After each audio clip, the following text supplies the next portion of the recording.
বাড়াতে ধারা চলে আসে আনন্দের সামনে, অনুরোধের সুরে বলে, মাথা ঠান্ডা করো দা ভাই, রেগে যাওয়ার মতো কিছু হয়নি কিন্তু। আচ্ছা, কেউ আর যাবে না ওই ঘরে, কিন্তু চাবি নিয়ে যেতে হবে না তোমায়। তোমার ঠিক কী দেখে মনে হলো আমি রেগে আছি? কারোর সাথে খারাপ ব্যবহার করেছি আমি? ধারা দুদিকে মাথা নাড়িয়ে বলে, রেগে নেই, তোমার বয়স শুনেই বোঝা যায় তা। এতদিন পর বাড়িতে এলে এই নিয়ে আর ভেবো না দা ভাই, প্লিজ। আনন্দ একবার নিজের চশমাটা ঠিকঠাক করে বলে, সরে দাঁড়াও ধারা, তোমার সঙ্গে উঁচু গলায় কথা বলার বিন্দুমাত্র ইচ্ছে আমার নেই।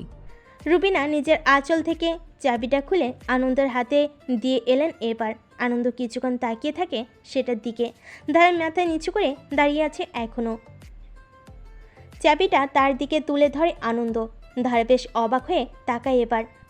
আনন্দ কিঞ্চিত হেসে চাবিটা ওর হাতে দিয়ে বলে, আমার অনুমতি ছাড়া একটা ইঁদুরও যেন ওই ঘরে না ঢুকতে পারে।